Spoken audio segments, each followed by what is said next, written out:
Имя Константина Устиновича Черненко в истории Советского Союза часто пытаются рассматривать сквозь призму краткости его правления. Но такой взгляд достаточно поверхностный и, по сути, неверный. Черненко — это не эпизод, а итог целой эпохи. Он вырос внутри советской системы, оказался на вершине власти как представитель той самой партийной школы, на которой держалось государство десятилетиями. Родившийся еще в дореволюционной России, он формировался вместе со страной, которая заново собирала себя после падения империи. От крестьянской среды к государственному управлению, от низовых звеньев к центру принятия решений. Черненко как раз был носителем системы, ее внутренней логикой.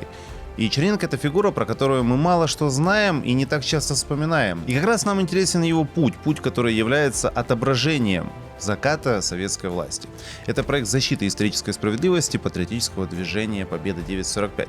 Меня зовут Павел Кухаркин, и мы снова рассказываем про наших генсеков. Подпишитесь, пишите комментарии и делитесь этим видео. Кстати, наши ролики теперь доступны на разных языках в субтитрах. Можете нажать, посмотреть каких, и отправить это своим друзьям в другие страны. Поэтому, друзья, не забывайте этим делиться и, собственно, писать комментарии. Все, поехали!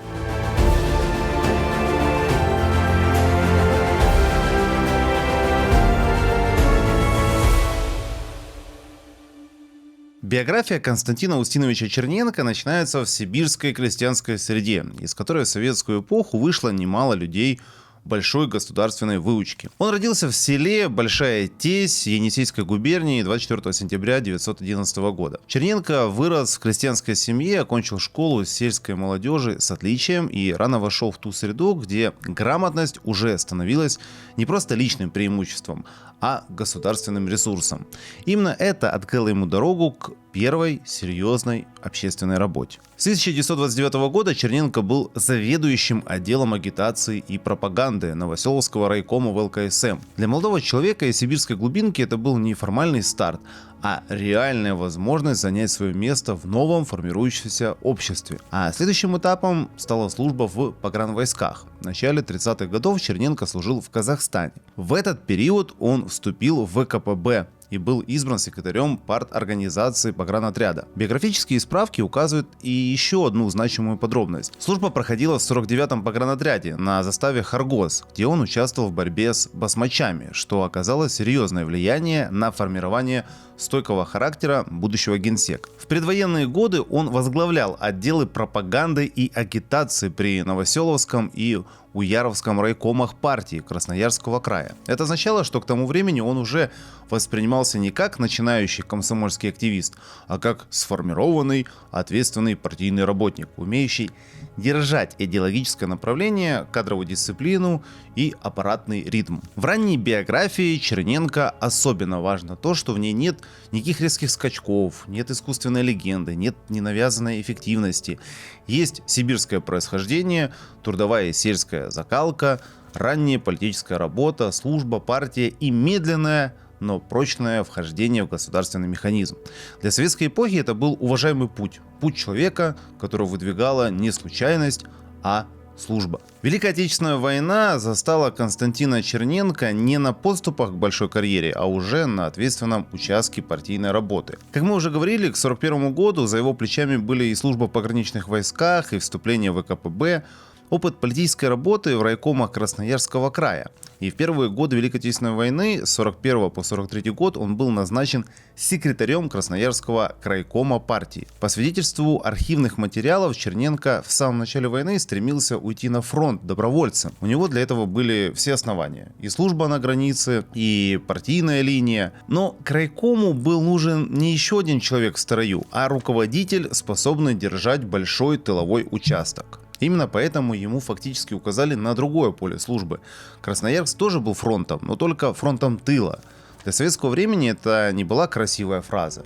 Это была государственная логика войны, где от устойчивости восточных регионов зависела прочность всей страны. Надо было ясно понимать масштаб задач, которые стояли перед Красноярским краем. На восток шли эвакуированные предприятия, Прибывали люди, требовалось жилье, продовольственные пайки, бараки, бани, пекарни, топливо, организация школ, больниц и детских учреждений. Все это надо было не просто учесть на бумаге, а быстро ввести в рабочий ритм. В архивных источниках о военном периоде Черненко подчеркивается, что он много времени проводил не в кабинете, а на предприятиях, в общежитиях, в местах размещения людей, то есть там, где шла настоящая жизнь. Именно в эти годы особенно ярко проявилась та сторона его деятельности, которую потом будут вспоминать как одну из самых содержательных его довоенно-военной биографии. Это организация агитационно-пропагандистской работы для фронта. В 1942 году Красноярский крайком поддержал инициативу специальных агитпоездов. Это была старая, еще гражданской войной проверенная форма, но в новых условиях она получила иное значение.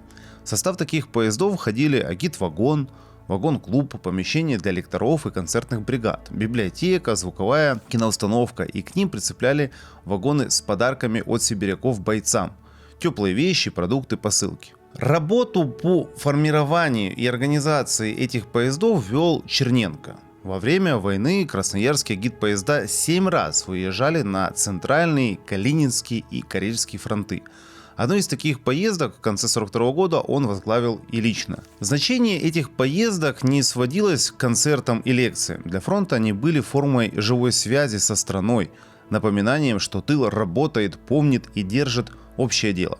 Наш выпуск про полевые театры вы можете посмотреть также на канале. Будет еще тогда понятнее. Для Черненко это была школа военного управления на особом участке, где надо было объединять идеологию, организацию, транспорт, кадры и патриотический дух в одно целое. Военные годы стали для него и временем внутреннего роста. В 1943 году ЦК направил Черненко на учебу в высшую школу парторганизаторов при ЦК ВКПБ, которую он окончил в 1945 году. По данным архивных документов, в школе он был зачислен сразу на второй курс. Сам Черненко позднее назвал этот период своим университетом. Там он получил системную подготовку по истории, философии, политэкономии и вопросам управления.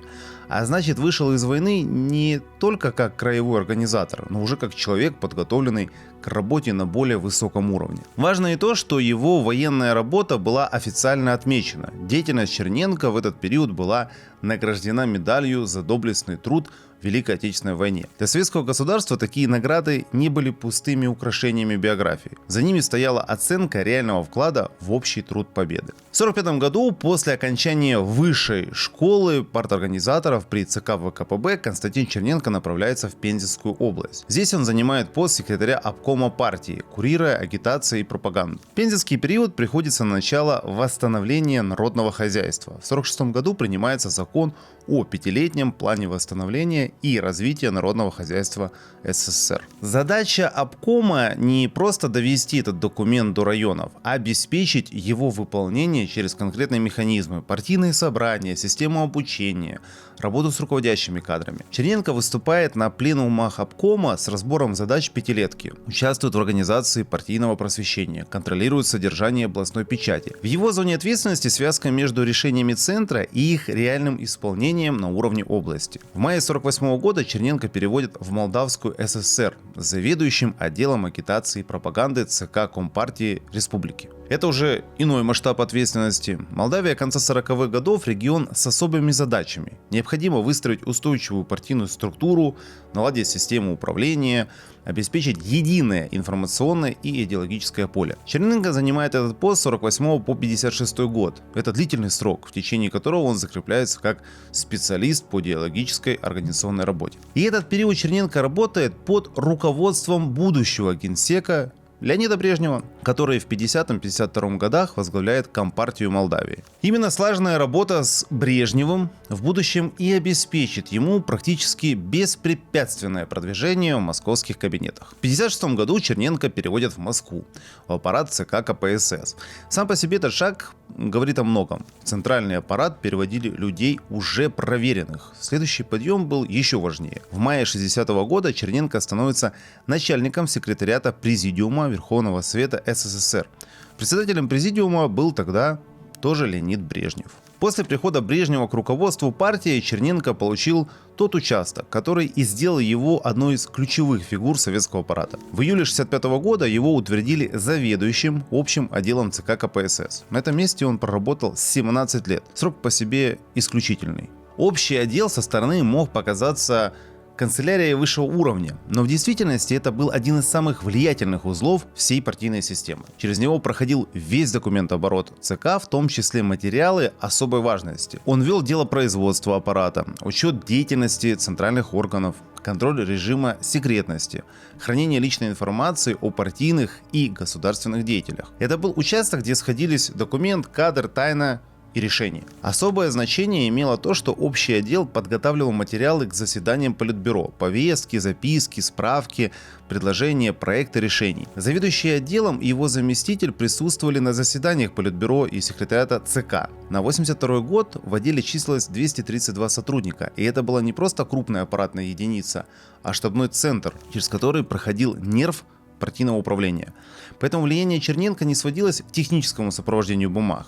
Он находился в точке, где документ еще не стал решением для страны, но уже входил в пространство высшей власти.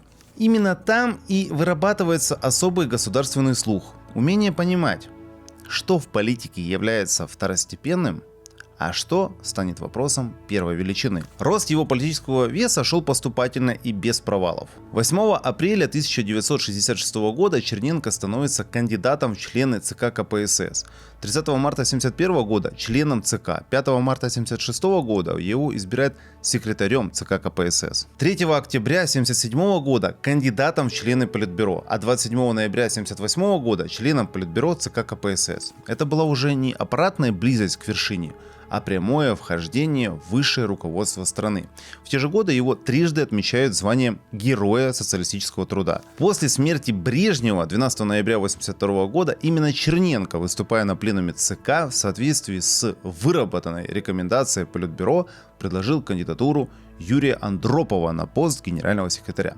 Выпуск про Андропова у нас также уже на канале. В тот же момент Черненко передал руководство общим отделом своему многолетнему заместителю Константину Боголюбову, сохранив за собой пост секретаря ЦК. Этот эпизод важен не только как факт биографии, он показывает его реальное положение в верхнем круге власти. При Андропове вопрос о преемстве не исчез, а только стал острее. В августе 1983 года Черненко сам принес тяжелую токсикоинфекцию, серьезно подорвавшую его здоровье. Но по мере того, как ухудшалось состояние Андропова, именно Черненко было поручено вести дела в Кремле. 13 февраля 1984 года внеочередной пленум ЦК КПСС избрал Константина Устиновича Черненко генеральным секретарем. 11 апреля 1984 года первая сессия Верховного Совета СССР 11-го созыва избрала его председателем Президиума Верховного Совета СССР. Вот так в его руках соединились высшие партийные и государственные полномочия. Черненко пришел к власти уже тяжело больным.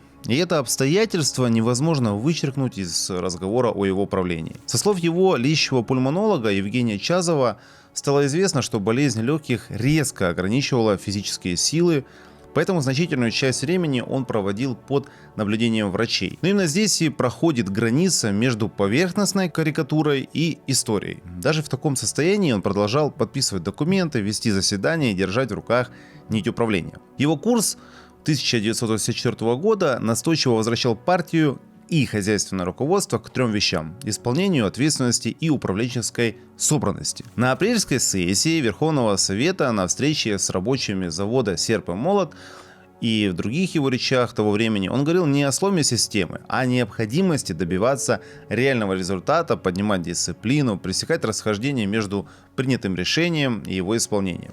Это был язык руководителя, который слишком хорошо знал цену неисполненному документу. Одна из самых заметных линий его недолгого управления – это школа. Уже 12 апреля 1984 года Верховный Совет СССР принял постановление об основных направлениях реформы общеобразовательной и профессиональной школы. В июне того же года был издан указ, которым 1 сентября официально закреплялось как День знаний.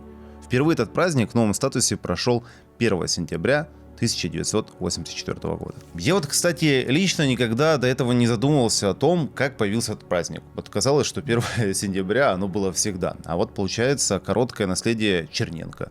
Можно сказать, что праздник поэтому молодой. Для позднего СССР это были не только декоративные меры. Речь шла о пересмотре структуры школьного обучения, усилении трудовой подготовки, попытке подтянуть качество общего образования и одновременно придать началу учебного года общегосударственное, а не только календарное значение. В хозяйственной сфере Черненко не оставил после себя большой реформы, но оставил важное направление – научно-технический прогресс и управление им. Исторические исследования и мемуарные свидетельства Николая Рыжкова фиксируют, что в июле 1984 года в Политбюро была представлена записка за подписью Черненко о необходимости ускорения НТП и совершенствования управления им во всех звеньях экономики. Затем началась подготовка специального партийного совещания по этому вопросу. Иначе говоря, при нем наверху уже было произнесено то, что нельзя было произнести до этого. Страна отстает в технологическом соревновании, и одной привычной инерцией этот разрыв не закрыть.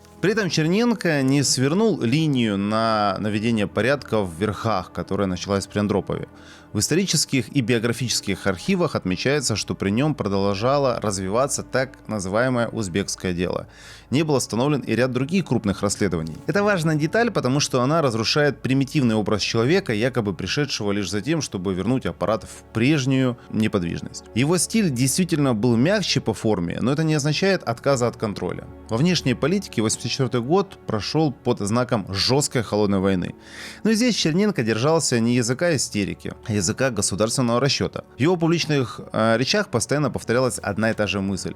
Советский Союз готов к серьезному разговору о мире и безопасности, но не ценой односторонних уступок и не в ущерб стратегическому равновесию. Для того времени это была позиция не риторическая, а рабочее, сочетание твердости и готовности к переговорам. Его правление длилось недолго. 10 марта 1985 года Черненко умер. Он не оставил после себя театральных жестов и не успел развернуть большой программы. Он сделал другое. В последний раз на вершине советской власти оказался человек, для которого государство не было полем эксперимента, модной схемой или лестницей для личного мифа. Для него это оставалось службой, порядком, обязанностью. Что было дальше и как страну возглавил Горбачев, мы также рассказывали у нас на канале. Ну и про не менее важный референдум 1991 года. Поэтому, друзья, подписывайтесь, чтобы не пропускать и быть в курсе. На этом все. До скорых встреч. Пока.